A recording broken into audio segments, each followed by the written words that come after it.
নমস্কার, freaky Friday stories থেকে আমি সায়ন্তন বলছি। আমাদের চ্যানেলের সমস্ত গল্প শুনতে এক্ষুনি সাবস্ক্রাইব করো আমাদের ইউটিউব চ্যানেলকে। বেল আইকনে ক্লিক করতে ভুলো না সমস্ত গল্পের আপডেট এবং নোটিফিকেশান সবার আগে পাওয়ার জন্য। আজ ফ্রিকি ফ্রাইডে স্টোরিজে তোমরা শুনবে লেখক আশু রায়ের কলম থেকে একটি তারানাথ তান্ত্রিকের ফ্যান ফিকশন গল্প বায়ু রাক্ষস। আজকের গল্প পাঠে রয়েছে আর্য, গল্পের সূত্রধারে আমি সায়ন্তন। শুনতে থাকো আজকে ফ্রিকি ফ্রাইডে স্টোরিজের বিশেষ নিবেদন লেখক আশু রায়ের কলম থেকে বায়ু রাক্ষস।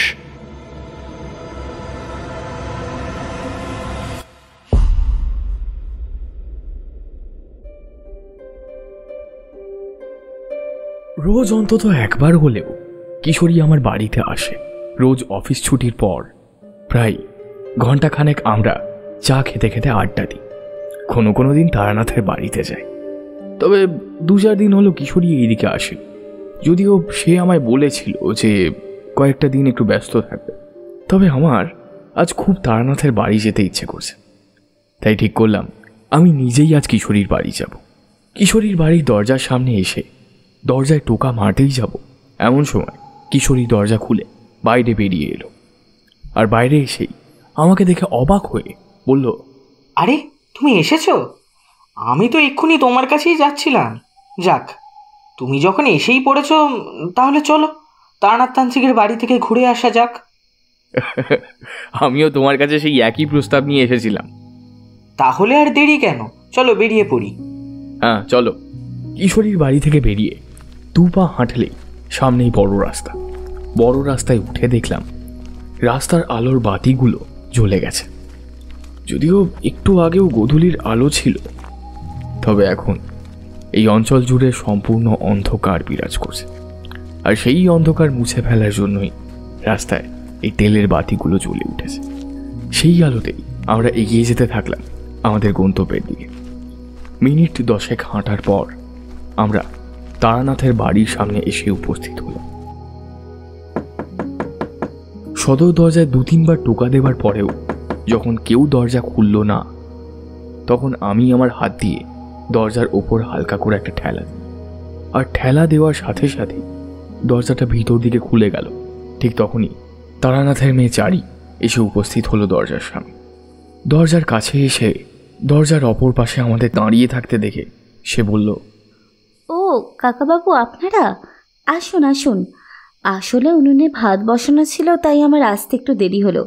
আর বাবা ভেতরের ঘরে ছিলাম সাজাচ্ছেন, তাই হয়তো শুনতে পাননি। সে কোনো ব্যাপার না, দরজা তো খোলাই ছিল, আমরা প্রথমে তা বুঝতে পারিনি। ভিতরের ঘরে ঢুকে দেখলাম ততক্ষণে তারানাথের ছিলিম সাজানোর কাজ সম্পন্ন হয়েছে। এখন তিনি ছিলিমে আগুন দিয়ে টান দেওয়ার ব্যবস্থা করছেন। তবে আমরা হঠাৎ ঘরে ঢুকতেই তারানাথ হাত থেকে ছিলিমটা নামিয়ে রেখে আমাদের দিকে মুখ তুলে চাইলেন। তারপর বললেন, আরে মানিক জড়ছে, এসো এসো, এদিকে এসো, এসে বসো। তা এতদিন ছিলে কোথায়? এই একটু ব্যস্ত ছিলাম আর কি। যাক, ভালো করেছো যে এসেছো।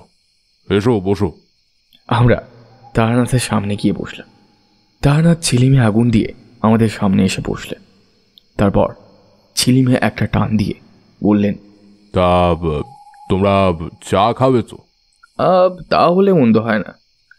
বাড়ি থেকে তাড়াহুড়ো করে বেরিয়েছি, তাই চাটা আর খাওয়া হয়নি। ঠিক আছে, আমি চারিকে বলে দিচ্ছি চা করতে। এইটুকু বলেই তারানাথ একটু চেঁচিয়ে পাশের ঘরে থাকা চারিকে বলল, চারিমা, একটু চা করে নিয়ে আয় তো। মিনিট খানেক পরেই চারি চা নিয়ে এলো। আমি তো অবাক, জিজ্ঞেস করলাম, এত তাড়াতাড়ি চা বানানো হয়ে গেল? বাবা আমাকে চা বানাতে বলার আগেই আমি চার জল বসিয়ে দিয়েছিলাম। আপনারা যখন এসেছেন তখনই আমি বুঝেছি আজ গল্প হবে, আর গল্প হলে চা তো হবেই, তাই আমি নিজে থেকেই চা বসিয়ে দিয়েছিলাম। চারির কথার উত্তরে তারানাথ বলল, বাহ, আমার চারিমা বড় হয়ে গেছে দেখছি। তারানাথের কথা শুনে চারি একটু মুচকি হেসে ঘর থেকে বেরিয়ে গেল। চারি বেরিয়ে যাবার পর আমরা সবাই চায়ের কাপ হাতে তুলে নিলাম। কিশোরী চায়ের কাপে 2 চুমুক দিয়ে তারানাথকে উদ্দেশ্য করে বলল, বলছি ঠাকুরমশাই, তাহলে গল্পটা শুরু করলে ভালো হতো। কিন্তু এই শীতের সন্ধ্যায় একটা গল্প হলে কিন্তু জমে যেত। এই শীতের সন্ধে নিজেদের সাথে করে আমার প্রিয় তেলে ভাজা নিয়ে তোমরা যে গল্প শুনতেই এসেছো তা আমি বেশ বুঝতে পারছি। কি করে বুঝলেন ঠাকুরমশাই যে এই ঝোলায় তেলে ভাজা আছে? কোনো অলৌকিক শক্তি দিয়ে বুঝি? এই সামান্য জিনিস বুঝতে আবার অলৌকিক শক্তি লাগে নাকি? আমার পঞ্চেন্দ্রিয়র মধ্যেই যতদিন নাসিকা বাবাজি কাজ করছে ততদিন তো অন্তত তেলে ভাজার সুগন্ধ নেওয়ার কাজটা আমার নাসিকা বাবাজিকেই দেওয়া হবে। বিভিন্ন রকম অলৌকিক গল্পের সাথে সাথে তারানাথ যে কথার ছলে হাসাতেও পারেন সেটার প্রমাণ আমরা আগেও পেয়েছি। তেলে ভাজার থালাটা চারির কাছে দিয়ে দেওয়া হলো। কিছুক্ষণ পর চারি আমাদের তিনজনের জন্য বাটিতে করে মুড়ি আর তেলে ভাজা নিয়ে আসলো। আমি বাটি থেকে কটা মুড়ি তুলে নিয়ে সেটাকে মুখে চালান করে সেগুলো চিবোতে চিবোতে বললাম, তাহলে ঠাকুরমশাই এবার শুরু করা যাক। কি বলেন? ঠিক আছে, তবে বলছি শোনো। এইটুকু বলে তারানাথ চায়ের কাপ হাতে নিয়ে তাতে একটা চুমুক দিয়ে তাঁর অভিজ্ঞতার গল্প বলতে শুরু করলেন।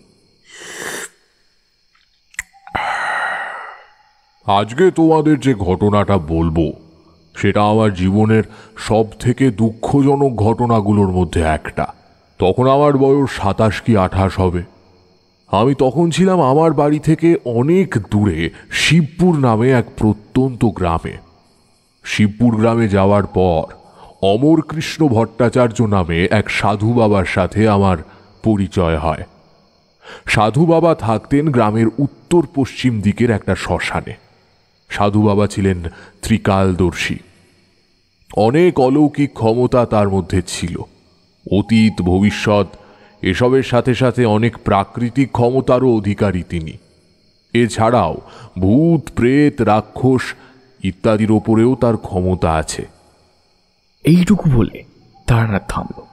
আমি তারানাথকে উদ্দেশ্য করে বললাম, আচ্ছা ঠাকুরমশাই, সাধু বাবার ওই অলৌকিক ক্ষমতা আপনি কখনো দেখেছেন? কিছু কিছু দেখেছি আর কিছু কিছু শিখেছিও। কি শিখেছেন ঠাকুরমশাই?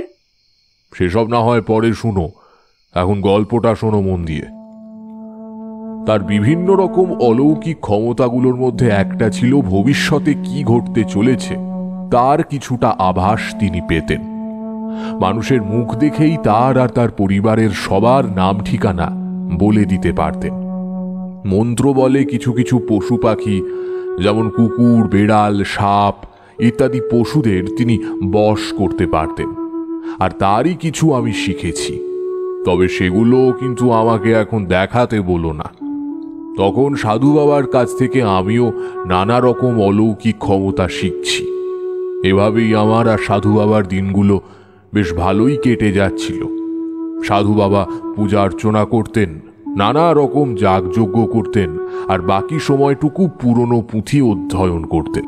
আমি রান্না বান্না করতাম আর যজ্ঞ করার সময় সাধু বাবাকে সাহায্য করতাম। এমনই একদিন যজ্ঞ শেষে সাধু বাবা ধ্যানে বসলেন। সাধারণত তিনি ধ্যান করতে বসলে ধ্যান সম্পূর্ণ না করে ওঠেন না, কিন্তু সেদিন তিনি হঠাৎ ধ্যান ভেঙে চোখ বুজলেন আর আমার নাম ধরে চেঁচিয়ে ডাকলেন। আমি সাধু বাবার কাছে গিয়ে দাঁড়াতে তিনি আমায় বললেন, এদিকে আয়, এসে আমার সামনে বস, তোর সাথে আমার কিছু কথা আছে। আমি সাধু বাবার কথা মতো ওনার সামনে গিয়ে বসলাম। ওনার সামনে বসতেই তিনি বললেন, তোর ডান হাতটা এগিয়ে দে দেখি।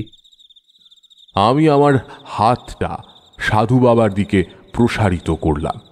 সাধু বাবা আমার হাতটা খুঁটিয়ে খুঁটিয়ে দেখলেন, তারপর হাতের থেকে চোখ সরিয়ে চিন্তিত দৃষ্টিতে আমার মুখের দিকে তাকালেন। আমি সাধু বাবাকে জিজ্ঞেস করলাম, কি হয়েছে সাধু বাবা? আপনাকে এমন চিন্তিত লাগছে কেন? সাধু বাবা আমার কথার কোনো উত্তর না দিয়ে এবার আমার মুখের দিকে দেখতে লাগলেন। মিনিট দুয়েক আমার মুখ দেখার পর সাধু বাবা বললেন, চিন্তার কারণ তো একটা আছে, তুই একটু অপেক্ষা কর, আমাকে আগে একটু ভালো করে বুঝতে দে। এইটুকু বলে সাধু বাবা আবার চোখ বন্ধ করলেন। তারপর খুব মৃদু স্বরে কি যেন মন্ত্র বলতে লাগলেন। মিনিট 5 এভাবে থাকার পর সাধু বাবা আবার চোখ খুললেন, আর তারপর নিজেই নিজেকে বললেন, হ্যাঁ, যা দেখেছিলাম তা ভুল নয়, একদম ঠিকই দেখেছি আমি। উত্তরে আমি বললাম, হ্যাঁ বলুন বাবা, কি দেখেছেন? চিন্তার কারণটাই বা কি? যা দেখেছি তা বড়ই ভয়ঙ্কর। তুই কাল সকালেই তোর গ্রামে তোর বাড়িতে ফিরে যা। সাধু বাবা হঠাৎ এমন কেন বলছেন সেটা ভেবে আমি বেশ অবাক হলাম। তবে মুখে স্বাভাবিক ভাব রেখে তাকে জিজ্ঞেস করলাম, হঠাৎ এমন কথা কেন বলছেন? আমি কি কিছু ভুল করলাম?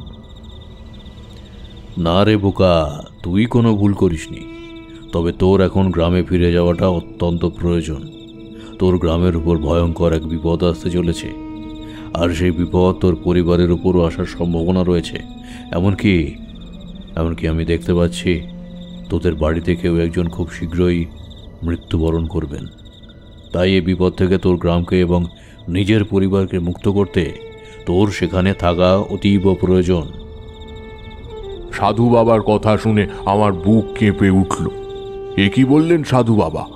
তবুও আমি নিজেকে সামলে নিয়ে ভয়ে ভয়ে জিজ্ঞেস করলাম, বিপদ? কি ধরনের বিপদ বাবা? আর আমার বাড়ির কে মৃত্যুবরণ করবে? দেখ, সেটা তো এক্ষুনি বলা সম্ভব নয়, তবে আমি দেখতে পাচ্ছি যে একটা ভয়ঙ্কর বিপদ তোর গ্রামের উপর আসতে চলেছে। তবে তুই চিন্তা করিস না, তুই ফিরে যা। আর যদি কখনো তোর আমার সাহায্যের প্রয়োজন হয় তাহলে ধ্যানে বসে আমার নাম করিস, আমি তোকে সাহায্য করতে চলে আসব। আর তোর যদি কখনো বিপদ হয় তাহলেও আমি চলে আসব, কোনো চিন্তা করিস না। সারা রাত আমার ঘুম আসতে চাইল না। সারা রাত মাথার মধ্যে ঘুরল সাধু বাবার কথাগুলো। তার যে কথাটা আমাকে সব থেকে বেশি চিন্তিত করলো সেটা হচ্ছে, সাধু বাবা বললেন আমাদের বাড়িতে কেউ মৃত্যুবরণ করবেন। তিনি এমন কেন বললেন, আর কার কথাই বা বললেন? এই সব ভাবতে ভাবতে রাতটা কোনো ক্রমে কাটিয়ে দিয়ে সকালবেলায় সাধু বাবার কথা মতো আমি পরদিন সকালেই গ্রামের উদ্দেশ্যে রওনা দিলাম। শিবপুর থেকে আমার গ্রাম অনেক দূরে অবস্থিত। পায়ে হেঁটে প্রায় 7 দিন লেগে যায় সেখানে পৌঁছতে। রাস্তায় হাঁটতে হাঁটতেও আমার মন থেকে চিন্তাটা বেরোতে চাইল না। তাই বাড়ি ফেরার পথেও আমি ভাবতে লাগলাম যে আমি বাড়ি পৌঁছবার আগেই যদি বিপদ এসে পড়ে। আর কেমনই বা বিপদ, কিসের বিপদ? আদৌ কি আমি সেই বিপদ থেকে গ্রামবাসীদের রক্ষা করতে পারবো? কি জানি। এখন যত তাড়াতাড়ি সম্ভব আমাকে বাড়ি পৌঁছতে হবে। তাই সারাদিনে যতটা সম্ভব কম বিশ্রাম নিয়ে হাঁটতে লাগলাম। রাতে গ্রামের কোনো বাড়িতে আশ্রয় নিতাম, সেখানে রাতটা কোনো ক্রমে কাটিয়ে পরদিন ভোরবেলায় আবার বেরিয়ে পড়তাম। এভাবেই দিন কেটে যেতে লাগলো। দিনের পর দিন আমি কত মাঠ ঘাট, নদী নালা, বন বাদার পার করতে লাগলাম হেঁটে হেঁটে। আর সারা রাস্তা ভাবতে লাগলাম গ্রামের ব্যাপারে, সাধু বাবার বলা কথাগুলোর ব্যাপারে। এরকম ভাবেই দিনে হেঁটে আর রাতে কোনো গৃহস্থ বাড়িতে বিশ্রাম নিয়ে 6 দিন কেটে গেল। আমি গ্রামের উদ্দেশ্যে বেরিয়েছি। আজ রাতটা একটা বাড়িতে কাটিয়ে দিলেই কাল খুব ভোরে বেরিয়ে পড়লে বিকেলের মধ্যে আমি আমাদের গ্রামে পৌঁছে যাব। সেই অনুযায়ী রাতটা একটা গৃহস্থ বাড়িতে কোনো রকমে কাটিয়ে খুব ভোরে রওনা দিলাম গ্রামের উদ্দেশ্যে। বেলা 1টা বাজতে আমি আমাদের গ্রামের সীমান্তে ঢুকে গেলাম। গ্রামে ঢুকেই বুঝতে পারলাম যে এখানে কিছু তো একটা হয়েছে। সম্পূর্ণ গ্রামটা কেমন নিস্তব্ধ, রাস্তাঘাটে লোকজন নেই বললেই চলে। এসব দেখে একটা সন্দেহ হলো, তাহলে সাধু বাবার কথাটাই কি ঠিক হয়ে গেল? এইসব ভাবতে ভাবতে গ্রামের বুড়ো বটগাছতলায় এলাম। এখান থেকে আরেকটু এগিয়ে গেলে সদানন্দ দাদুর জমি। সদানন্দ দাদু অনেক জমির মালিক।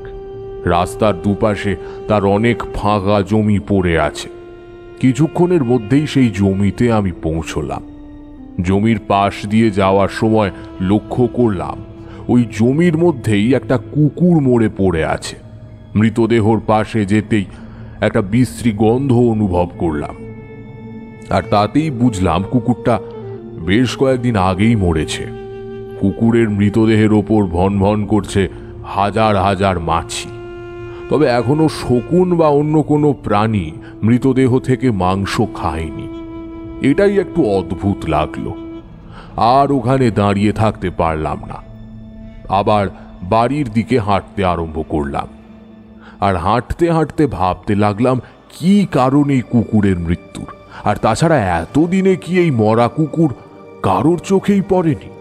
শিয়াল বা শকুন তো আর কম নেই গ্রামে।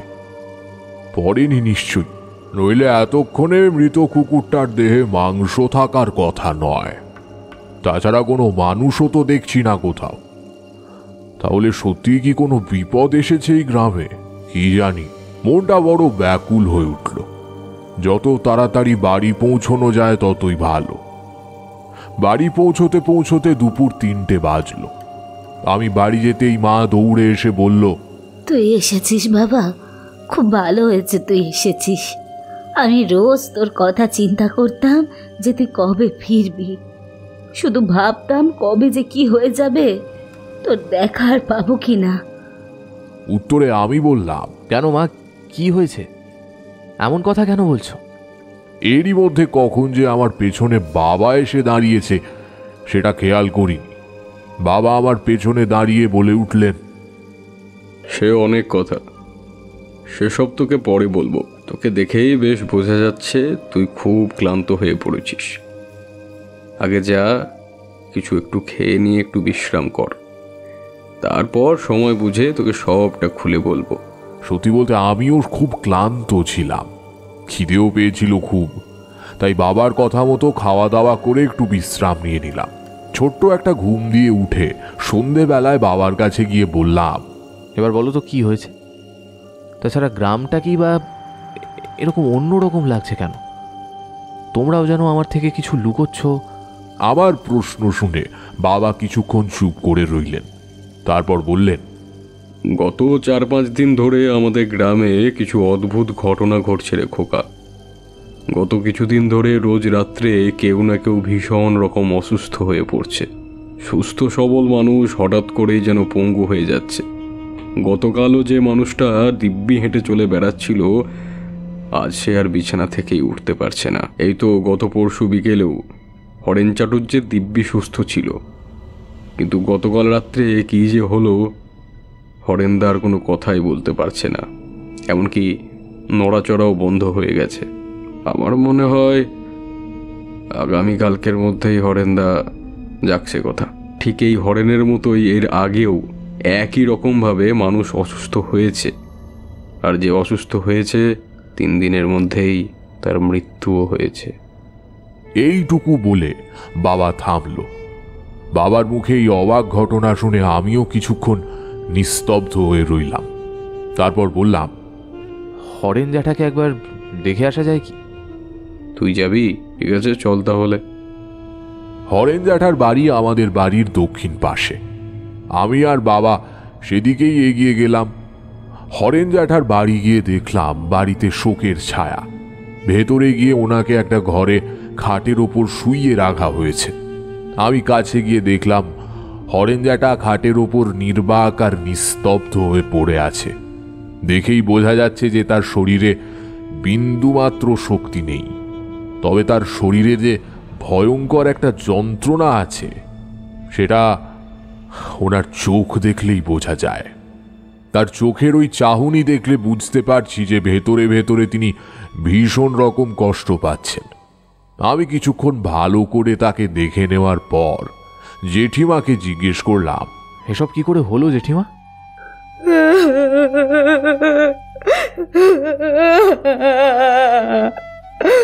গত পরশু রাতে উনি পাশের গ্রামে যাত্রা দেখতে গেছিলেন। আমি বই বই করে বারণ করলাম, কিন্তু আমার কথা তিনি শুনলেন না। উনি উনি বাড়ি থেকে বলে গেছিলেন মাঝরাতে যাত্রা শেষ হলেই চলে আসবেন। কিন্তু ভোর হয়েছে তো উনি আসছেন না দেখে আমাদের খুব চিন্তা হতে লাগলো।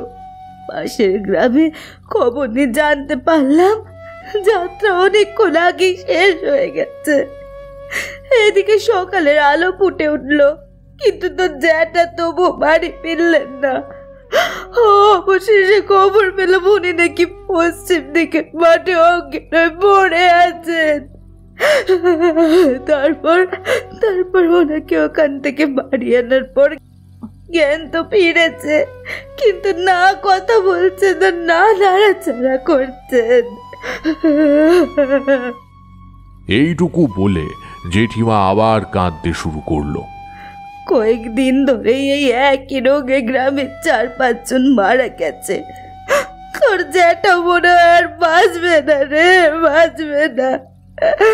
আমি কতবার বারণ করলাম ওনাকে, যেও না যেও না, চারপাশের যে অবস্থা তার মতো যেও না এটাতে, কিন্তু কে কার কথা শোনে।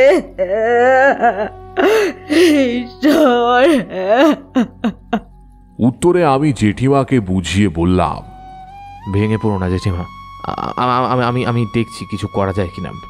তোমরা জ্যাঠামশাইকে ডাক্তার দেখিয়েছো? গ্রামের মধু ডাক্তার এসেছিল, কিন্তু সে বলল সে নাকি কোনো রোগ খুঁজে পাচ্ছে না।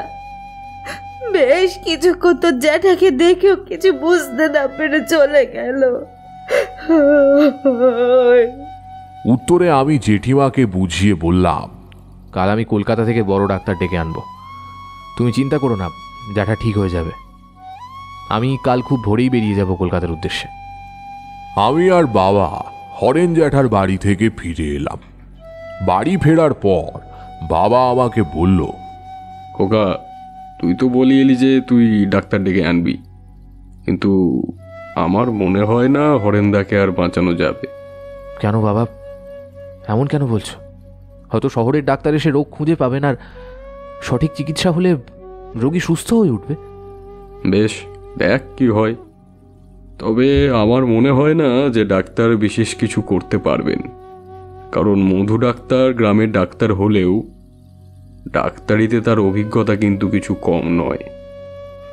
এইটুকু বলে বাবা চলে গেলেন।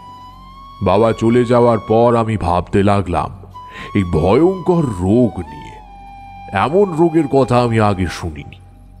এইসব ভাবতে ভাবতে আমার হঠাৎ সাধু বাবার কথা মনে পড়ে গেল। তিনি বলেছিলেন বিপদ হবে।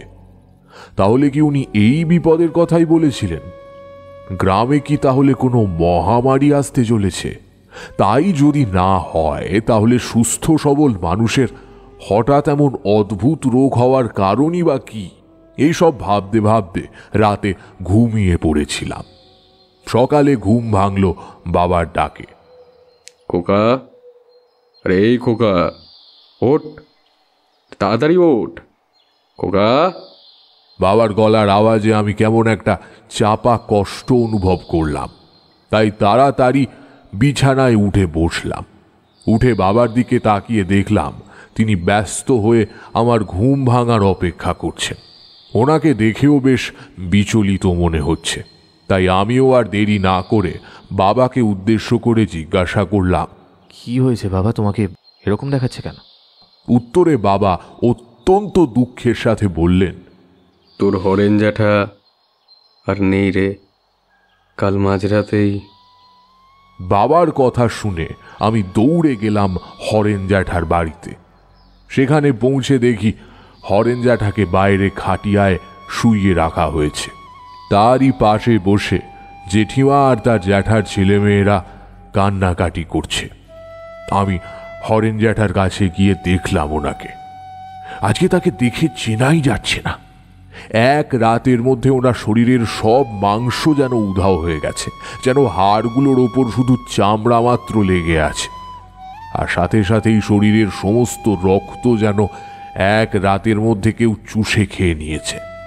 এখন হরেন জ্যাঠাকে কোনো মানুষের মতো লাগছে না। দেখে মনে হচ্ছে তিনি যেন এক অদ্ভুত ধরনের অচেনা কোনো প্রাণী। আমি সেদিকে এক দৃষ্টে তাকিয়েছিলাম। ঠিক তখনই হঠাৎ বিপিন নস্করের ছেলে শম্ভু নস্কর দৌড়ে এসে আমার সামনে দাঁড়িয়ে হাঁপাতে লাগলো। তার দিকে তাকিয়ে আমি স্পষ্ট তার চোখে মুখে ভয়ের ছাপ দেখতে পেলাম। শম্ভুর বয়স বেশি না, 17-18 হবে। আমি তার হাত ধরে তাকে কোমলভাবে জিজ্ঞেস করলাম, কি হয়েছে রে শম্ভু, তুই এমন হাঁপাচ্ছিস কেন, আর এমন দৌড়েই বা এলি কেন? শম্ভু আমার চোখের দিকে তাকিয়ে প্রথমে কিছুক্ষণ চুপ করে রইল, তারপর আমতা আমতা করে বলল, ওই দক্ষিণের মাঠে। দক্ষিণের মাঠে কি হয়েছে? দক্ষিণের মাঠে বিভূতি দাদা অজ্ঞান হয়ে পড়ে আছে, তাই মণিকান্ত কাকু তোমাকে ডাকছে। মণিকান্ত কাকু আমার দূর সম্পর্কের কাকা, আর বিভূতি হলো মণিকান্ত কাকার ছেলে। সম্পর্কে আমার দূর সম্পর্কের দাদা। ওরা থাকে আমাদের বাড়ির ঠিক পেছন দিকটায়। বিভূতির বয়স প্রায় আমার মতো, আমার থেকে 2-1 বছরের বড়ই হবে। শম্ভুর কথা শুনে আমি প্রায় এক প্রকার দৌড়ে দক্ষিণের মাঠে এলাম। সেখানে এসে দেখলাম একটা নির্দিষ্ট জায়গায় ঘিরে কয়েকজন লোকের ভিড় জমেছে। আমি সেদিকে এগিয়ে যেতেই দেখলাম ভিড়ের মধ্যে বসে মণিকান্ত কাকা এবং তার স্ত্রী কান্নাকাটি করছেন। আমি কাছে যেতেই মণিকান্ত কাকা আমার হাত ধরে কাঁদতে কাঁদতে বলল, ওরে তারা রে, ওরে দেখ আমার বিভুর কি হলো, দেখ আমার বিভুও মনে হয় আর বাঁচবে না রে। আমি মণিকান্ত কাকাকে জিজ্ঞেস করলাম, রাতে বিভূতি বাইরে গেছিল কেন? আরে কালকে রাতে তোর কাকিমার খুব শরীর খারাপ করছিল, ও এসেছিল মধু ডাক্তারকে ডাকতে। আমি ওকে অনেক মানা করেছিলাম, কিন্তু ও আমার কথা কিছুতেই শুনলো না। আমি মণিকান্ত কাকাকে বুঝিয়ে বিভূতিকে বাড়িতে নিয়ে এলাম। বাবাকে পাঠিয়ে দিলাম কলকাতার থেকে ডাক্তার নিয়ে আসতে। ডাক্তার নিয়ে ফিরতে ফিরতে বাবার বিকেল হয়ে গেল। ততক্ষণে বিভূতির জ্ঞান ফিরেছে ঠিকই, কিন্তু বিভূতিও অন্য সবার মতো এখন আর হাঁটা চলা করতে পারছে না, কথাও বলতে পারছে না, শুধু অশ্রু ভেজা চোখ দুটো দিয়ে ড্যাব ড্যাব করে তাকিয়ে আছে। আমি তার কাছে গিয়ে দাঁড়াতেই সে করুণ দৃষ্টিতে আমার দিকে তাকালো। ওর চোখ দেখে মনে হলো ও যেন আমাকে ইশারায় কিছু বলতে চাইছে। আমাকে বাঁচাও, আমি মরতে চাই না। ডাক্তারবাবু কিছুক্ষণ ধরে বিভূতিকে ভালো করে পর্যবেক্ষণ করলেন। তারপর নাড়ি, চোখ, জিভ ইত্যাদি সব খুঁটিয়ে খুঁটিয়ে পরীক্ষা করলেন। তারপর অসহায়ভাবে বাবার দিকে তাকিয়ে পাশাপাশি মাথা নাড়লেন। বাবা এগিয়ে গিয়ে ডাক্তারবাবুকে জিজ্ঞেস করলেন, কি হয়েছে ডাক্তারবাবু, কিছু বুঝতে পারলেন? উত্তরে ডাক্তারবাবু একটা দীর্ঘশ্বাস ছেড়ে হতাশ হয়ে বললেন, না, কিছুই বুঝতে পারছি না। আমার 30 বছরের ডাক্তারি জীবনে এমন রোগ আমি এই প্রথমবার দেখলাম। শুধু এটুকু বলতে পারি, এই রোগীর শরীরে রক্তের অভাব দেখা দিয়েছে, আর যত সময় যাচ্ছে ধীরে ধীরে শরীরে অবশিষ্ট রক্তটুকু শুকিয়ে জমাট বেঁধে যাচ্ছে। তবে এটা কেন যে হচ্ছে সেটা বলা অসম্ভব। আমি উঠে গিয়ে ডাক্তারবাবুর পাশে দাঁড়িয়ে কি উদ্দেশ্য করে জিজ্ঞেস করলাম, কিছুই কি করা যায় না ডাক্তারবাবু? ক্ষমা করবেন, যদি রোগই না ধরতে পারি তাহলে কিভাবে বুঝবো যে কি ওষুধ দেওয়া যায় বলুন তো? চিকিৎসা শাস্ত্রে এই রোগের কোনো ওষুধ নেই, এমনকি চিকিৎসা শাস্ত্রে এই রোগের উল্লেখ পর্যন্ত নেই। এমনটাই বলে ডাক্তারবাবু ফিরে গেলেন। ডাক্তারবাবু ফিরে যাওয়ার পর বাড়ির সবাই আবার কান্নাকাটি শুরু করলো। সবার একটাই কথা, এই রোগ হয়েছে মানেই রোগীর মৃত্যু অনিবার্য।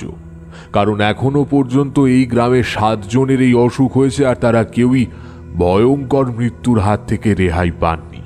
তাই আগামী 3 দিনের মধ্যে যে বিভূতিকেও মৃত্যুর কোলে ঢলে পড়তে হবে সেটা সবাই বেশ ভালোই বুঝতে পারছে।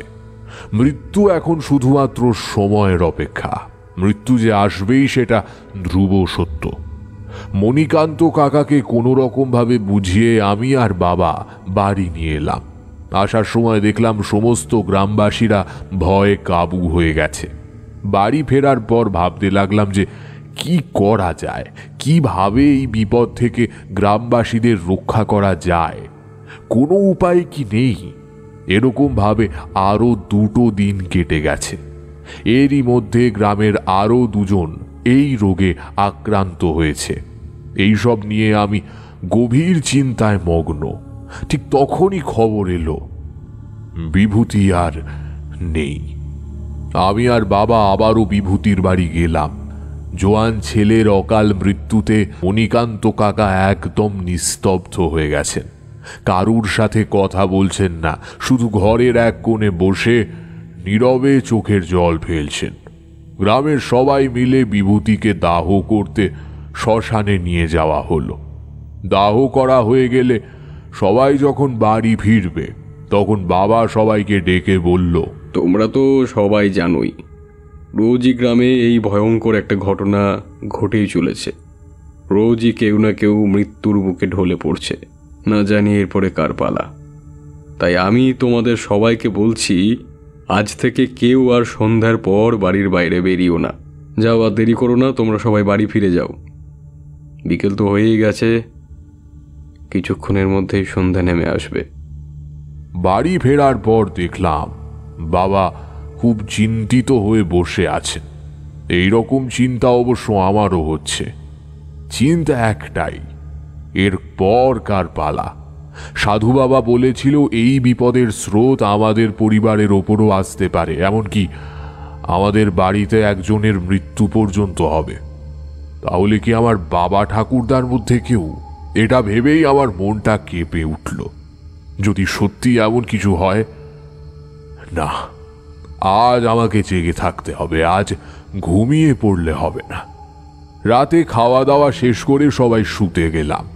পাশের ঘরে মা বাবা শুয়ে আছেন, আমার বাঁ দিকের ঘরে শুয়ে আছেন ঠাকুরদা ঠাকুমা। আমার মনে তখন ওদের নিয়ে ভাবনা চলছে, আর চোখ ঘুরছে বাবা আর ঠাকুরদার ঘরের দিকে। প্রায় 1 ঘন্টা হয়ে গেছে সবাই ঘুমিয়ে পড়েছে। এবার আমি ধীরে ধীরে উঠলাম। নিঃশব্দে একটা বেতের মোড়া টেনে বারান্দায় বসলাম। চারিদিকে তখন অন্ধকার বিরাজ করছে, তবে পূর্ণিমার চাঁদের যে সামান্য আলো পৃথিবীতে এসে পড়েছে তাতে সব কিছু পরিষ্কার না দেখা গেলেও ঠাউর করা যায়। আমি চেয়ারে বসে রইলাম, বাবা আর ঠাকুরদার ঘরের দিকে। আমাদের বাড়ির সামনেই উঠোন, আর উঠোনের সামনেই রাস্তা, আর ঠিক তার উল্টো দিকে একটা আম বাগান। এবার আমার দৃষ্টি সেদিকেই পড়ল। সেদিকে কতক্ষণ তাকিয়েছিলাম জানি না, তবে তখন বোধহয় রাত গভীর হয়ে গেছে। চারিদিক নিস্তব্ধ, শুধুমাত্র ঝিঁঝি পোকার ডাক ছাড়া আর কিছুই শোনা যাচ্ছে না। হঠাৎ রাস্তার সামনের আম বাগান থেকে সাদা ধোঁয়ার মতন কি যেন একটা বেরিয়ে এসে পশ্চিম দিকে হাওয়ার সাথে উড়ে চলে গেল।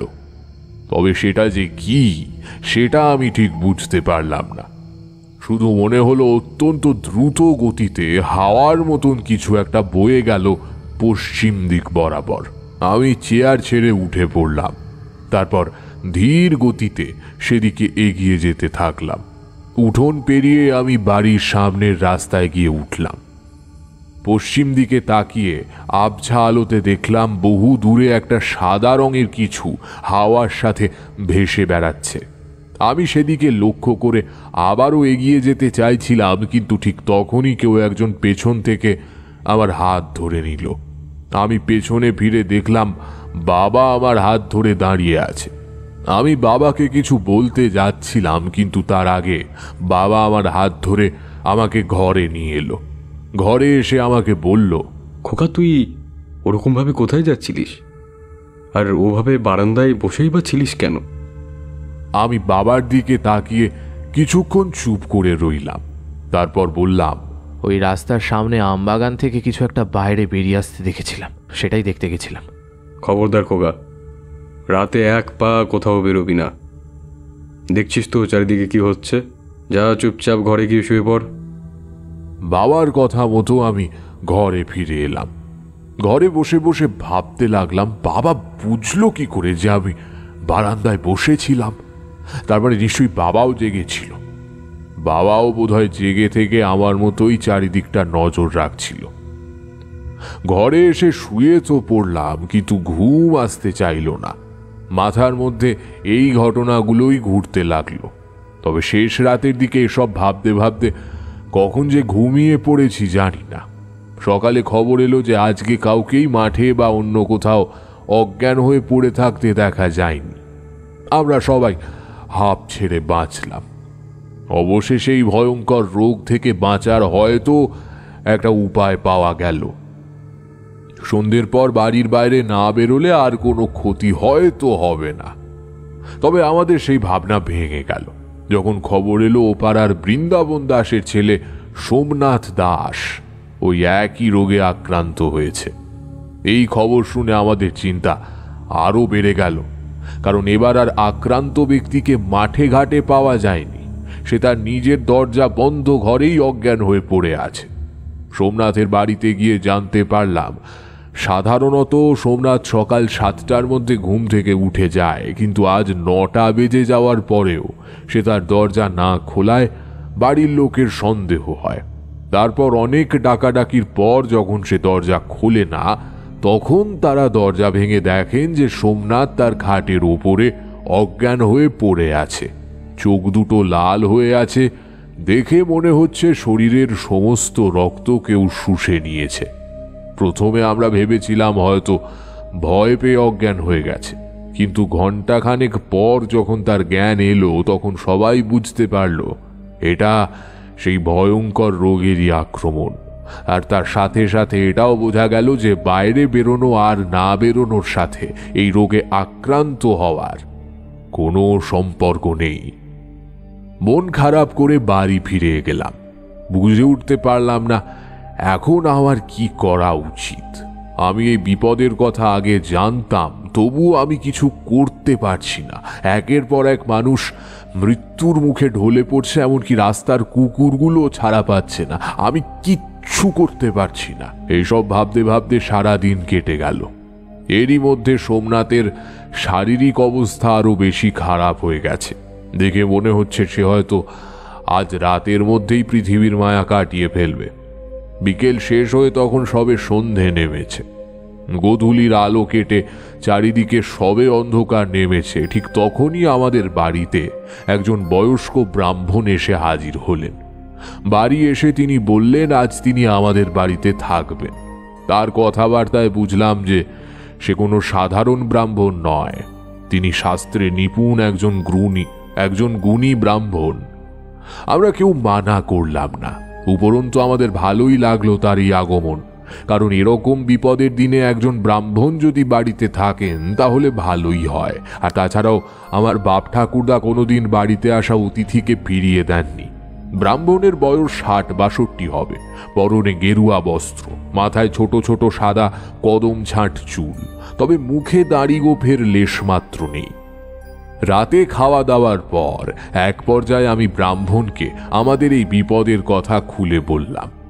ব্রাহ্মণ আমার কথাগুলো মন দিয়ে শুনলেন, তারপর কি যেন ভাবলেন, অবশেষে বললেন, তোদের এই বিপদের কথা যে আমি জানি না তা নয়।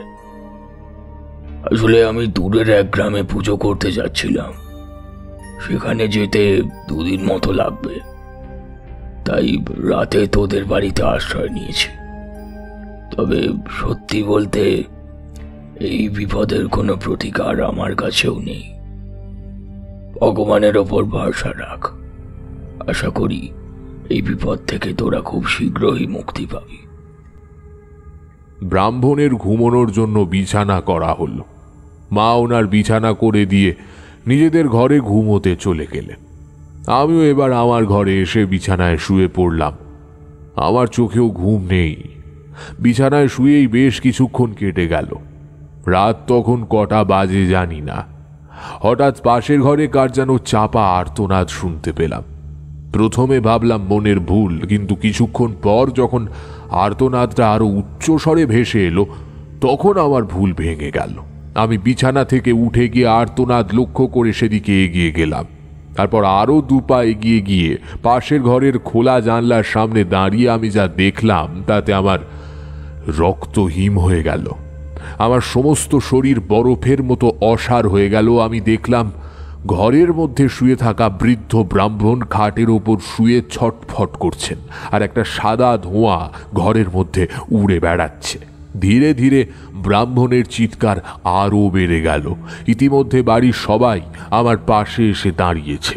আমাদের চোখের সামনে এক ভয়াবহ দৃশ্য ঘটছে। আমাদের সামনে ব্রাহ্মণ বাঁচার জন্য ছটফট করছে। ধীরে ধীরে তার শরীরের বিভিন্ন অঙ্গ প্রত্যঙ্গ অসাড় হয়ে পড়ছে, যেন কোনো অদৃশ্য শক্তি ব্রাহ্মণের শরীরের সমস্ত রক্ত শুষে খেয়ে নিচ্ছে।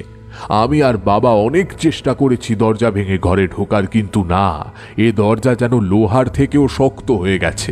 এ ভাঙা যেন কোনো মানুষের কর্ম নয়। আরও কিছুক্ষণ এভাবে ব্রাহ্মণের ছটফটানি চলল। তারপর ধীরে ধীরে ব্রাহ্মণের শরীর ছটফটানি বন্ধ করে দিল।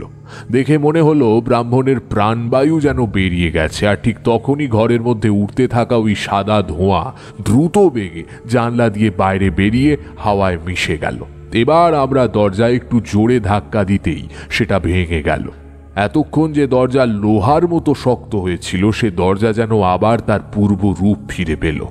ঘরে ঢুকে দেখলাম ব্রাহ্মণ এখন অজ্ঞান হয়ে পড়ে আছে। অবশ্য এর পর কি হবে সেটাও আমরা জানি।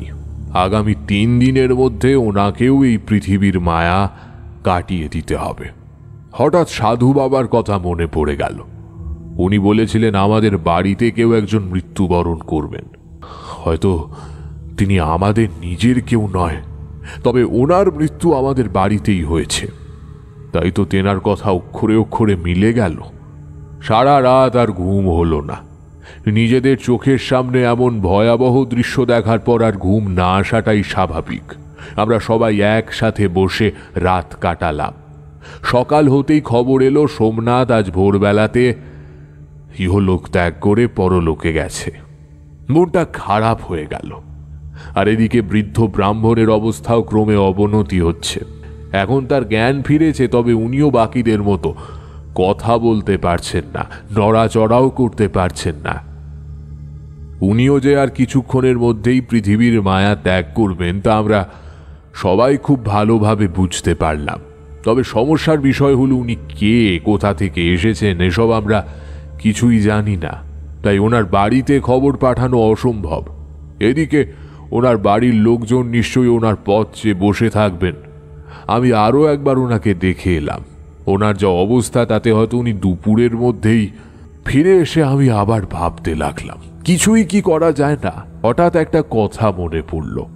সাধু বাবা বলেছিলেন যদি কোনো সাহায্যের প্রয়োজন হয় তাহলে ধ্যান করে সাধু বাবাকে ডাকতে। তবে সাধু বাবার ধ্যানে বসতে গেলে খুব ভোরবেলায় বসতে হয়, তাই আজকে আর ধ্যানে বসা সম্ভব নয়। আজকের দিনটা কোনো রকমে কাটিয়ে দিতে হবে। কাল ভোরে উঠে ধ্যানে বসতে হবে।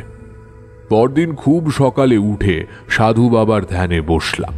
সাধু বাবার ধ্যানে বসার নিয়ম হচ্ছে সূর্য ওঠার আগে সূর্য অস্ত যাওয়া পর্যন্ত ধ্যান করতে হবে। তারপর উনি রাতের বেলায় স্বপ্নে দেখা দেবেন। সেদিন হলো তাই। আমি ভোরবেলায় ধ্যানে বসলাম আর সূর্য অস্ত হওয়া না পর্যন্ত ধ্যানে বসেই রইলাম। তবে সন্ধেবেলায় হলো এক অবাক কাণ্ড। সাধু বাবা স্বপ্নে না এসে স্বয়ং বাস্তবে উপস্থিত হলেন। তাকে দেখে উৎফুল্লিত কণ্ঠে বললাম, আপনি এসেছেন সাধু বাবা? তোদের বিপদ দেখে নিজেকে আর আটকে রাখতে পারলাম না, তাই চলে এলাম। উত্তরে সাধু বাবাকে বললাম, বাবা আপনি তো আমাদের সব কথা জানেন, কিন্তু কি কারণে এই বিপদ এলো, কিসের থেকেই বা এমন হচ্ছে, কেন হচ্ছে কিচ্ছু বুঝতে পারছি না। উত্তরে তিনি গম্ভীরভাবে বললেন, তোরা এটাকে রোগ বলে ভুল করছিস, কিন্তু এটা কোনো রোগ নয়। বায়ু রাক্ষস নামে এক ভয়ঙ্কর অপদেবতার আক্রোশ পড়েছে তোদের গ্রামের উপর। আর এই সব যা হচ্ছে তা সব ওই বায়ু রাক্ষসই করছে। বায়ু রাক্ষস? হ্যাঁ, বায়ু রাক্ষস। মনে করে দেখ, তুই কাল রাতে একটা সাদা ধোঁয়া দেখেছিলি না? ওটাই বায়ু রাক্ষস। বায়ু রাক্ষসের কোনো শরীর নেই, সে বাতাসে ভেসে বেড়ায়। তবে হ্যাঁ, যেহেতু বায়ু রাক্ষসের কোনো শরীর নেই, তাই মানুষ বা অন্য পশুর রক্ত চুষে খাওয়ার সময় তার একটা শরীরের প্রয়োজন হয়। তবে তোরা খালি চোখে সে শরীর বা রক্ত খাওয়ার দৃশ্য কিছুই দেখতে পারবি না। এমনকি কোনো মানুষের শরীরে সে ঢুকে বসে আছে সেটাও কেউ বুঝতে পারবি না। এমনকি যার শরীরে বায়ু রাক্ষস ঢুকে আছে সে ব্যক্তি নিজেও বুঝতে পারবে না যে তার শরীরে কোনো অপদেবতা ভর করেছে, কারণ সারাদিন সে সাধারণ মানুষের মতোই থাকবে। শুধুমাত্র রক্ত খাওয়ার সময় সেই মানুষও অদৃশ্য হয়ে বাতাসের সাথে মিলিয়ে যাবে। সাধু বাবার কথা শুনে আমি রীতিমতো অবাক। এমনও হয় আস্ত একটা মানব শরীরকে বায়ু রাক্ষস সম্পূর্ণ অদৃশ্য করে ফেলে? সাধু বাবাকে জিজ্ঞাসা করলাম, কিন্তু এর থেকে নিস্তার পাওয়ার কি কোনো উপায় নেই? উপায় তো একটা আছে, তবে সেটা কিন্তু ভয়ঙ্কর একটা উপায়। কেমন ভয়ঙ্কর উপায় বাবা? একটা যজ্ঞ করতে হবে, আর তোদের গ্রামেরই কোনো ব্রাহ্মণকে দিয়েই করাতে হবে সেই যজ্ঞ। তবে তবে তবে কি? যজ্ঞ শেষ হওয়ার 3 দিনের মধ্যে বর্তমানে যার শরীরে বায়ু রাক্ষস বসবাস করছে তার মৃত্যু হবে। আর সেটা তোদের গ্রামের যে কেউ হতে পারে। হতে পারে তোদের গ্রামের কোনো মানুষ, হতে পারে তোর বাড়িরই কেউ, তোর বাবা, ঠাকুরদা, এমনকি তুইও নিজেও হতে পারিস। শুধু একটা জিনিস মনে রাখ, যার শরীরে বায়ু রাক্ষস আছে যজ্ঞ শেষ হওয়ার পর তার মৃত্যু অনিবার্য। সাধু বাবার কথা শুনে বাড়ি শুদ্ধ সবাই হতভম্ব হয়ে গেল। সবার চোখে মুখে ভয় স্পষ্ট। আমি তাকে জিজ্ঞেস করলাম, এটা ছাড়া আর কোনো উপায় নেই? না রে, এটার এই একটাই উপায় আছে। গ্রামের বাড়ির সবাইকে বাঁচাতে গেলে একজনকে নিজের প্রাণ বিসর্জন দিতেই হবে। ভেবে দেখ তোরা কি করবি। যাই হোক, আমাকে চলে যেতে হবে, তবে আমি যাওয়ার আগে তোকে যজ্ঞের নিয়ম লিখে দিয়ে যাব। আর একটা জিনিস মনে রাখিস, তোরা যজ্ঞ শুরু করলে বায়ু রাক্ষস কিন্তু চুপ করে বসে থাকবে না। সে নিজের সর্বশক্তি দিয়ে যজ্ঞ ভঙ্গ করার চেষ্টা করবে। তবে ভয় পেয়ে যজ্ঞ ছেড়ে উঠে যাওয়া চলবে না। মনে রাখিস, যদি যজ্ঞ ছেড়ে কেউ উঠে চলে যায় তাহলে সেই যজ্ঞ আর কোনো কাজে লাগবে না। তারপর 1000 চেষ্টা করেও বায়ু রাক্ষসকে কিন্তু আটকানো যাবে না। সেই গ্রামকে নিশ্চিহ্ন করেই ছাড়বে। গ্রামের পুরুষ, মহিলা, এমনকি ছোট বাচ্চাদেরও যজ্ঞে অংশগ্রহণ করতে হবে এবং প্রত্যেকটি মানুষকে নিয়েই যজ্ঞটা সম্পন্ন করতে হবে। কেউ যেন যজ্ঞের মাঝে উঠে না যায়। এইটুকু বলে সাধু বাবা তার ঝোলা থেকে একটা মাটির ঘট বের করে আমার হাতে দিয়ে বললেন, এই নে, এতে মন্ত্রপুত ছাই আছে। যজ্ঞের স্থানে মহাদেবের ত্রিশূল দিয়ে একটা গণ্ডি কেটে গণ্ডির দাগের উপর দিয়ে এই ছাই ছড়িয়ে দিবি, তাতে তোদের ভালো হবে। যজ্ঞের সমস্ত নিয়ম একটা কাগজে লিখে দিয়ে সাধু আবার চলে গেলেন। যজ্ঞের নিয়ম অনুযায়ী কয়েক রকম কাঠ, যেমন আম, জাম, বেল আর সুন্দরী গাছের ছাল লাগবে। এছাড়াও লাগবে মহিষের দুধ দিয়ে বানানো ঘি, অর্জুন গাছের আঠা আর কয়েক রকম গ্রাম্য গাছের শেকড় এবং গঙ্গা জল। তাছাড়াও যেটা সব থেকে বেশি প্রয়োজন সেটা হলো মৌমাছির চাক, যেটা নিম গাছে হয়েছে। এই সমস্ত জিনিস জোগাড় করে নিয়ে খোলা আকাশের নিচে বসে যজ্ঞ করতে হবে। যজ্ঞের মন্ত্র সাধু বাবা কাগজে লিখে দিয়ে গেছেন। যজ্ঞের প্রয়োজনীয় সমস্ত জিনিসগুলোতে আগুন লাগিয়ে তারপর নিম গাছে হওয়া মৌমাছির চাকে মহিষের দুধ দিয়ে বানানো ঘি লাগিয়ে মন্ত্র পড়তে পড়তে আগুনের মধ্যে ভেঙে দিতে হবে। সাধু বাবা চলে যাওয়ার পর আমি বাবাকে সমস্তটা খুলে বললাম। বাবা উত্তরে বলল, যেহেতু এখানে সমস্ত গ্রামের মানুষ জড়িয়ে আছে, তাই তাদের না জিজ্ঞাসা করে আমরা নিজেদের কোনো সিদ্ধান্ত নিতে পারি না। বাবার কথা অনুযায়ী সমস্ত গ্রামবাসীদের বাড়িতে ডাকা হলো। তারপর তাদেরকে সাধু বাবার বলা কথাগুলো সব খুলে বলা হলো। সমস্ত কথা শোনার পর গ্রামের লোকেদের মধ্যে একটা মৃদু কোলাহল শুরু হলো। সবাই একে অপরের সাথে আলোচনা করতে লাগলো। কথাগুলো শোনার পর গ্রামের সহজ সরল লোকেদের মধ্যে ভয়ের ছাপ স্পষ্টভাবে তাদের চোখে মুখে ফুটে উঠেছে। বেশ কিছুক্ষণ নিজেদের মধ্যে আলোচনা করার পরেও গ্রামের মানুষেরা কোনো সিদ্ধান্ত নিতে পারল না। এই রকম পরিস্থিতিতে কি সিদ্ধান্ত নেওয়া উচিত তাই ভেবেই ওরা অস্থির হয়ে পড়েছে। তখন বাবা বোধহয় ওদের মনের ভাব বুঝতে পেরে বললেন, দেখুন, আমার মনে হয় আমাদের এই যজ্ঞ করাই উচিত। রোজ একজন করে মানুষ আমরা হারাচ্ছি, রোজ কারুর না কারুর মৃত্যু আমাদের দেখতে হচ্ছে। যদি আর মাত্র একজনের মৃত্যুর বিনিময়ে এই মৃত্যু উপত্যকা শান্ত হয়, তাহলে বোধহয় সেই মৃত্যুটা আমাদের মাথা পেতে নেওয়া উচিত। আমরা কেউই জানি না যজ্ঞ শেষে কার মৃত্যু হতে চলেছে, তবে ভগবান যদি সেই জায়গায় আমাকে রাখেন তাহলে আমি তা খুশি মনে গ্রহণ করতে রাজি। বাকি সিদ্ধান্ত আপনাদের হাতে। বাবার এই কথাগুলো শুনে গ্রামবাসীরা মনে যেন অনুপ্রেরণা পেল।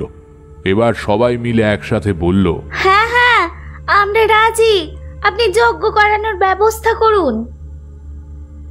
গ্রামবাসীরা বাড়ি ফিরে গেলেন।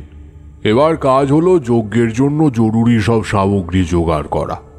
কিছু কিছু জিনিস যেমন আম কাঠ, বেল কাঠ, সুন্দরী গাছের ছাল খুব সহজে জোগাড় হয়ে গেল। মহিষের দুধ দিয়ে বানানো ঘি পাওয়া যায় উত্তর পাড়ায় ঘোষদের বাড়িতে। ঘি আনতে সেখানে লোক পাঠানো হলো। তবে নিম গাছের মৌচাক জোগাড় করতে সব থেকে বেশি বেগ পেতে হলো। সম্পূর্ণ গ্রাম খুঁজেও কোথাও নিম গাছের মৌচাক খুঁজে পাওয়া গেল না। আশেপাশের গ্রামেও লোক পাঠানো হলো, কিন্তু সেখান থেকেও খালি হাতে ফিরে আসতে হলো। তখন আমরা কি করব বুঝে উঠতে পারছি না। এমন সময় নিতাই হালদার নামে এক রাখাল বালক আমাদের বাড়িতে এসে হাজির হলো। আমাদের বাড়িতে এসে সে আমাদের বলল যে সে জানে যে কোথায় নিম গাছের মৌচাক আছে। আমরা যদি বলি তবে সে আমাদের নিয়ে যেতে পারবে। আমাদের গ্রাম থেকে উত্তর দিক বরাবর কয়েক কিলোমিটার গেলে একটা ছোট নদী পাওয়া যায়। সেই নদীর পাড়ে একটা জঙ্গল আছে। জঙ্গলে ঢুকে কিছু দূর এগিয়ে একটা নিম গাছের দিকে আঙুল নির্দেশ করে বলল, ওই যে ওই গাছটায় মৌচাক আছে। আমরাও সেদিকে তাকিয়ে দেখলাম, সত্যিই সেখানে একটা নিম গাছ আছে, আর তার একদম আগার দিকে একটা বড় মৌচাকও আছে। নিতাই নিজেই গাছে উঠে মৌচাক ভেঙে নিয়ে এলো। মৌচাক নিয়ে আমরা গ্রামে ফিরে এলাম। যজ্ঞের জন্য প্রয়োজনীয় সব জিনিসই প্রায় জোগাড় হয়ে গেছে। তবে বিপত্তি বাঁধল আরও একটা কারণে। সাধু বাবা বলেছিলেন গ্রামের কোনো ব্রাহ্মণ দিয়ে এই যজ্ঞ করাতে হবে, কিন্তু গ্রামের কোনো ব্রাহ্মণকেই এই যজ্ঞ করতে রাজি করানো গেল না।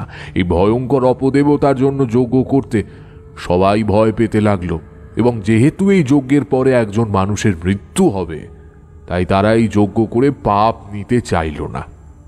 গ্রামের প্রায় সব ব্রাহ্মণকেই আমরা অনুরোধ করলাম, তবে তাতে কোনো কাজ হলো না।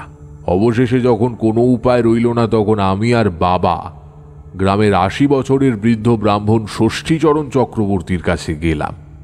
বাবা ষষ্ঠীচরণ দাদুকে উদ্দেশ্য করে বলল, আপনি আর না বলবেন না কাকা, আপনি তো সবই শুনছেন, কেউ রাজি হচ্ছে না। আপনি আমাদের শেষ ভরসা, আপনি দয়া করে রাজি হয়ে যান। উত্তরে ষষ্ঠীচরণ বলল, ঠিক করা হলো যে আগামীকাল সকালে গ্রামের দক্ষিণ দিকে বিশ্বাসদের ফাঁকা জমিতে যজ্ঞ হবে। পরদিন সকাল সকাল গ্রামের সবাই মিলে বিশ্বাসদের জমিতে গিয়ে সেখানে যজ্ঞের ব্যবস্থা করতে লাগলো। এক এক করে বিভিন্ন গাছের কাঠ এবং অন্যান্য সামগ্রী যজ্ঞের স্থানে নিয়ে যাওয়া হলো। যজ্ঞের স্থান ভালো করে পরিষ্কার করে তারপর সেখানে তাঁবু খাটানো হলো। যজ্ঞ করার জন্য সমস্ত রকম ব্যবস্থা করে সবাই গেল স্নান করতে। সাধু বাবা কাগজে লিখে দিয়েছিলেন স্নান করে পরিষ্কার বস্ত্রে যজ্ঞে বসতে হবে, অন্যথায় অমঙ্গল হতে পারে। স্নান সেরে একে একে ছেলে বুড়ো সবাই এলো যজ্ঞের স্থানে। আমি মহাদেবের ত্রিশূল দিয়ে যজ্ঞের স্থানের চারদিকে গণ্ডি কেটে দিলাম। তারপর সেই গণ্ডির রেখার ওপর দিয়ে সাধু বাবার দেওয়া মন্ত্রপুত ছাই ছড়িয়ে দিলাম। এখন সবাই যজ্ঞে বসার জন্য প্রস্তুত। ঠিক তখনই ষষ্ঠীচরণ দাদু সাধু বাবার লিখে দেওয়া পোশাক পরিধান করে যজ্ঞের স্থানে উপস্থিত হয়েছেন। সাধু বাবা এই যজ্ঞের ব্রাহ্মণের পরিধানের জন্য এক অদ্ভুত রকম পোশাক লিখে দিয়েছিলেন। এই যজ্ঞের ব্রাহ্মণকে পরতে হবে কালো রঙের ধুতি তার কপালে থাকবে কালো রঙের তিলক। ষষ্ঠী দাদুর এমন পোশাক দেখে গ্রামের সবাই হাঁ করে সেদিকে তাকিয়ে রইল। আমরা কেউই আগে কখনো না কোনো ব্রাহ্মণকে এমন পোশাক পরতে দেখেছি আর না শুনেছি। যাই হোক, ষষ্ঠীচরণ দাদু নিজের স্থানে গিয়ে বসলেন, আমরাও সবাই বসলাম ওনার পেছনে। আমি তার হাতে সাধু বাবার লিখে দেওয়া মন্ত্র তুলে দিলাম। প্রথমে কিছুক্ষণ মন্ত্র পাঠ করে তারপর যজ্ঞের আগুন জ্বালতে হবে। ষষ্ঠী দাদু মন্ত্র পড়তে শুরু করলো। আমরাও পেছনে বসে দাদুর সাথে সাথে মন্ত্র আওড়াতে লাগলাম। মন্ত্রপাঠ শেষে নিয়ম অনুযায়ী প্রথমে আম কাঠে আগুন লাগাতে হবে, তারপর একে একে বেল আর অন্যান্য কাঠগুলো আগুনের মধ্যে দিতে হবে, তারপর দিতে হবে সুন্দরী গাছের ছালগুলো। এই মাত্র প্রথম পর্যায়ে মন্ত্রপাঠ শেষ হলো। এবার যজ্ঞের আগুন তৈরি করতে হবে। ষষ্ঠী দাদু আম কাঠ সাজিয়ে রেখে তার উপর গাছের শেকড়গুলো দিয়ে সবেমাত্র আগুন ধরিয়েছেন, ঠিক তখনই এক দমকা হাওয়া এসে আগুন নিভিয়ে দিল। আমি তাকিয়ে দেখলাম চারিদিক পরিষ্কার, কোথাও কিচ্ছু নেই। হঠাৎ এরকম একটা দমকা হাওয়া আসার কারণটা আমরা কেউই বুঝতে পারলাম না। যাই হোক, আবার আগুন জ্বালানো হলো, কিন্তু আগুন জ্বালানোর সাথে সাথে আবার সেই একই রকম একটা দমকা হাওয়া এসে আবার আগুন নিভিয়ে দিল। এবার আমরা সবাই কিছুটা অবাক হলাম আর মনে মনে একটু আন্দাজ করতে পারলাম যে হয়তো বায়ু রাক্ষস যজ্ঞ হতে দিতে চাইছে না, আর সেই এমন কাণ্ড ঘটাচ্ছে। তবে সাধু বাবা বলেছিল ভয় পেলে চলবে না, তাই আবারও আগুন জ্বালানোর চেষ্টা করা হলো, কিন্তু এবারেও সেই একই রকমভাবে দমকা হাওয়া এসে আগুন নিভিয়ে দিল। এবার আমি উঠে গিয়ে দেখতে গেলাম যে কি সমস্যা হচ্ছে, কারণ সাধু বাবার কথা অনুযায়ী গণ্ডির মধ্যে বাতাস ঢুকতে পারবে না। সাধু বাবার দেওয়া মন্ত্রপুত ছাই বায়ু রাক্ষসকে বাধা দেবে। ভালো করে পর্যবেক্ষণ করার পর দেখতে পেলাম চারিদিকে যে গণ্ডি দিয়েছিলাম সেটার একটা স্থানে একটু ফাঁকা থেকে গেছে, আর সেই ফাঁক দিয়ে বাতাস ঢুকে পড়ছে। আমি আবারও ত্রিশূল দিয়ে সেখানে দাগ কেটে দিলাম। এবার আবার আগুন জ্বালানোর চেষ্টা করা হলো। হ্যাঁ, এবার কাজ হয়েছে। এবার আর আগুন নিভল না। ষষ্ঠী দাদু আম কাঠের ওপর ঘি ঢেলে দিয়ে তাতে আগুন ধরিয়ে দিলেন। আগুন জ্বালানোর পর আবার শুরু হলো মন্ত্রপাঠ। দাদু এবার জোরে জোরে মন্ত্রপাঠ শুরু করলেন, আর দাদুর সাথে গ্রামবাসীরাও মন্ত্র আওড়াতে শুরু করলেন। এটাই যজ্ঞের নিয়ম। এই পর্যন্ত সব ঠিকঠাক চলছিল, তবে এবার বাঁধল আর এক বিপত্তি। মাথার উপর হঠাৎ ঘন কালো মেঘের আনাগোনা দেখা গেল। চারিদিকে হঠাৎ ভয়ঙ্কর রকম অন্ধকার হয়ে গেল। গণ্ডির চারিদিকে হঠাৎ ভয়াবহ ঝড় বইতে লাগলো। ঝড়ে চারিদিকে ধুলো ধুলো হয়ে গেল, আর সেই ধুলো এসে লাগলো সবার চোখে মুখে। মাঠের লম্বা লম্বা গাছগুলো সব ঝোড়ো হাওয়ায় দুলতে শুরু করেছে। গাছে গাছে ধাক্কা লেগে গাছগুলো সশব্দে মাটিতে ভেঙে পড়ছে। মেঘের গর্জন আর বিদ্যুৎ চমকানোর শব্দে কানে তালা লেগে যাচ্ছে। প্রকৃতির এমন ভয়াবহ দৃশ্য এর আগে বা পরে আমি কখনো দেখেছি বলে মনে পড়ে না। এমনভাবে কিছুক্ষণ চলার পর এবার শুরু হলো ধুলোর ঝড়, সাথে বাজ পড়ার মতন কানে তালা লাগানো শব্দ। এই পর্যায়ে বাচ্চা এবং মহিলারা ভয় পেতে শুরু করলো। তাদের মধ্যে কেউ আবার কান্না করতে শুরু করলো। ঝড়ের গতি এখন আরও বৃদ্ধি পেয়েছে। চারিদিকের গাছগুলো এলোমেলো হাওয়ায় উথাল পাথাল করছে। যদিও সেই হাওয়া গণ্ডির ভেতর ঢুকতে পারছে না, তবে তার ভয়াবহ রূপ নিঃসন্দেহে মানুষকে ভয় পাইয়ে দিচ্ছে। এতটুকু বলে তারানাথ থামলেন। তারপর পাশে রাখা নিভে যাওয়া ছিলিমে আবার নতুন করে তামাক সাজিয়ে তাতে আবার আগুন দিলেন। তারপর তাতে দুটো টান দিয়ে উপরের দিকে ধোঁয়া ছেড়ে আবার বলতে শুরু করলেন। আরো কিছুক্ষণ এমনভাবে চলতে থাকার পর হঠাৎ বৃষ্টি একটু কমে গেল, কিন্তু তখন শুরু হলো বাজ পড়া। গণ্ডির ভেতরে বাজ না পড়লেও গণ্ডির বাইরে গাছগুলোতে বাজ পড়ে আগুন ধরে যেতে লাগলো। মাঠের চারিদিকের গাছগুলোতে দাউ দাউ করে আগুন জ্বলতে থাকলো, আর ঠিক তখনই ধুলো আর বাতাস মিলে তৈরি হলো একটা ভয়াবহ ঘূর্ণিঝড়। প্রবল গতিতে সেই ঘূর্ণিঝড় গণ্ডির চারপাশে ঘুরতে লাগলো। যজ্ঞে বসে থাকা অনেকেই এবার ভয়ে থরথর করে কাঁপতে লাগলো। আমার পাশেই বসে থাকা নগেন হালদার সেখান থেকে পালিয়ে যাওয়ার উপক্রম করলো। প্রথমে সে তার স্থান ছেড়ে উঠে দাঁড়ালো, তারপর দ্রুত বেগে সেখান থেকে দৌড়ে পালাতে চাইল, কিন্তু আমি তাকে ধরে ফেললাম। তারপর তার হাত ধরে বললাম, দোহাই তোমায় নগেন, কোথাও যেও না, এমন ভুল করো না, একটু সাহস করে আর কিছুক্ষণ থাকো। অনেক কষ্টে বুঝিয়ে সুঝিয়ে নগেনকে রাজি করিয়ে আটকে রাখা গেল, কিন্তু একটু পর যেটা শুরু হলো সেটা এতটাই ভয়ঙ্কর যে এই ঘটনার পর আমি কাউকে আটকে রাখতে পারবো কিনা সে নিয়ে সন্দেহ বেঁধে গেল। এত কিছুর পরেও যখন বায়ু রাক্ষস আমাদের যজ্ঞ বন্ধ করতে পারল না, তখন সে আরো ভয়ঙ্কর কাণ্ড কারখানা শুরু করলো। কখনো বড় গাছ ভেঙে গণ্ডির খুব পাশে ফেলতে লাগলো, আবার কখনো এই ভাঙা গাছে আগুন ধরিয়ে দিতে লাগলো, আর সেই আগুন আমাদের 2 হাত দূরেই দাউ দাউ করে চলতে লাগলো। বেশ কিছুক্ষণ এভাবে চলার পর মানুষ অত্যন্ত পরিমাণে ভীত হয়ে গেল। শিশু আর মহিলারা আবারও কান্নাকাটি শুরু করলো। এই সময় আমিও একটু ভয় পেতে শুরু করলাম। ভাবতে লাগলাম, যদি কোনো মহিলা অথবা বাচ্চা যজ্ঞের মাঝে গণ্ডির বাইরে বেরিয়ে যায় তাহলে এত ব্যবস্থা সব নষ্ট হয়ে যাবে। এইসব ভাবছি, সেই সময় ঘটে গেল আরও এক আশ্চর্য কাণ্ড। গ্রামের বাকি সবাই এতক্ষণ ভয় পেলেও ষষ্ঠী দাদু কিন্তু নিজের কাজ করে যাচ্ছিলেন। কোনো বাধা তাকে মন্ত্র পড়া থেকে থামাতে পারছিল না। তবে হঠাৎ আকাশ থেকে একটা অদৃশ্য তরঙ্গ সশব্দে ষষ্ঠীচরণ দাদুর গায়ে এসে লাগলো, আর তাতে দাদু লুটিয়ে পড়ল মাটিতে। আমি দৌড়ে গেলাম সেদিকে, দেখলাম ষষ্ঠী দাদু অজ্ঞান হয়ে পড়ে আছেন। আমরা সবাই অনেক ডাকাডাকির পরেও দাদু কোনো সাড়া দিল না। প্রায় মিনিট 5 পর দাদুকে জাগানোর চেষ্টা করার পরে দাদু চোখ খুলে তাকালেন, তবে নিজে থেকে উঠতে পারার শক্তি তার মধ্যে আর অবশিষ্ট রইল না। আমরা কি করব বুঝে উঠতে পারছি না। ঠিক তখনই দাদু চোখের ইশারায় আমায় ডাকলেন। আমি দাদুর কাছে যেতেই দাদু অনেক কষ্টে হাত আর চোখের ইশারায় আমাকে বোঝালেন যে তার গায়ে যজ্ঞের গঙ্গা জল ছিটিয়ে দিতে। আমি তাড়াতাড়ি পাশে রাখা মাটির ঘর থেকে গঙ্গা জল নিয়ে দাদুর গায়ে ছিটিয়ে দিলাম। দাদুর গায়ে গঙ্গা জল ছিটিয়ে দেওয়ার পর মিনিট 2 মধ্যে আশ্চর্য রকমভাবে দাদু আবার ঠিক হয়ে গেলেন। তিনি আবার নিজের পায়ে উঠে দাঁড়ালেন। দাদুর কথা মতন আমরা আবার নিজের জায়গায় গিয়ে বসলাম। ওদিকে বায়ু রাক্ষস এখনো একই রকম তাণ্ডব চালিয়ে যাচ্ছে।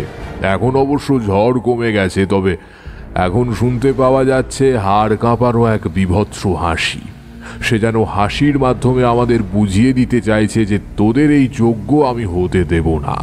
তার হাসি শুনে মনে হচ্ছে কোনো এক অদৃশ্য অপদেবতা পরম উল্লাসে হাসছে। তবে তার সেই হাসি আর বেশিক্ষণ স্থায়ী হলো না, কারণ আর কিছুক্ষণ মন্ত্র পড়ার পর এবার আমরা যজ্ঞের একদম শেষ পর্যায়ে চলে এলাম। এখন শুধু নিম গাছের মৌচাকে মহিষের দুধ দিয়ে বানানো ঘি লাগিয়ে আগুনের মধ্যে ভেঙে ভেঙে দিলেই যজ্ঞ শেষ হবে। ষষ্ঠীচরণ দাদু ইতিমধ্যে মৌচাকে ঘি লাগাতে শুরু করেছে, আর গণ্ডির বাইরে বায়ু রাক্ষস আমাদের আটকানোর শেষ চেষ্টা করছে। এবারও আকাশ কালো হয়ে এলো, গাছের উপর বাজ পড়ে গাছে আগুন ধরে যেতে লাগলো, কিন্তু দাদুকে থামানো গেল না। সে ঘি লাগানো মৌচাক ভেঙে ভেঙে টুকরো টুকরো করে আগুনের মধ্যে দিতে লাগলো। যতবার আগুনের মধ্যে মৌচাকের টুকরো পড়তে লাগলো ততবার ধীরে ধীরে বায়ু রাক্ষসের তাণ্ডব কমে যেতে লাগলো। গ্রামের সবাই উল্লাসে মেতে উঠল। অবশেষে আমরা এই ভয়ঙ্কর অপদেবতার হাত থেকে মুক্তি পেলাম।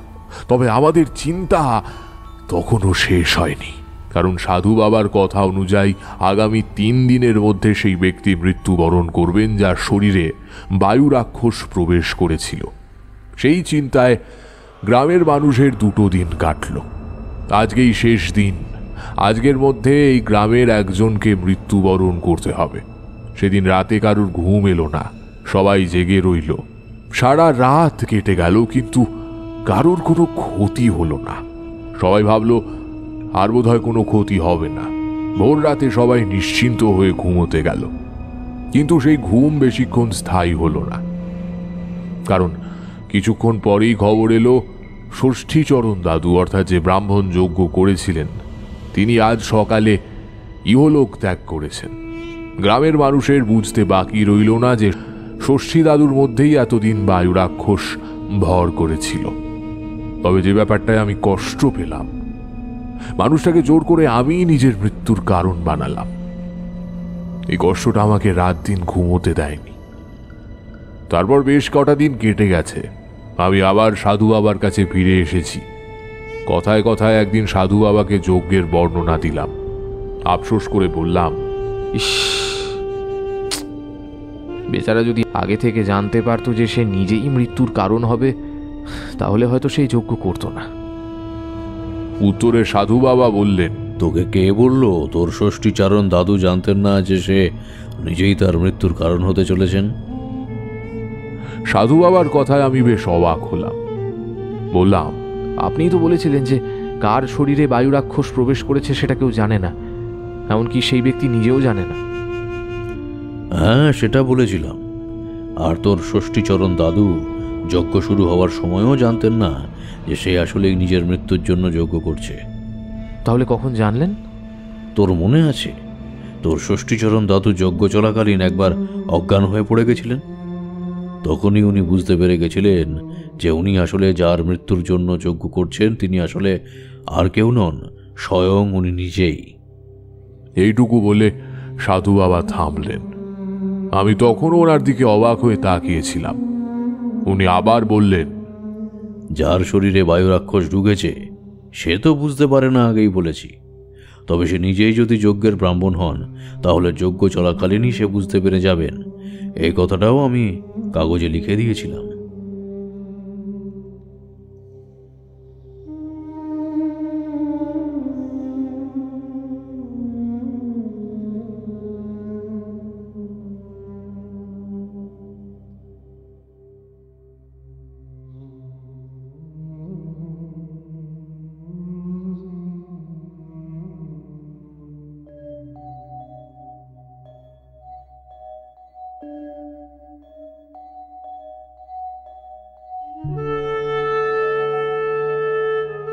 এতক্ষণ তোমরা শুনছিলে তারানাথ তান্ত্রিকের ফ্যান ফিকশন গল্প বায়ু রাক্ষস, রচনা আশু রায়।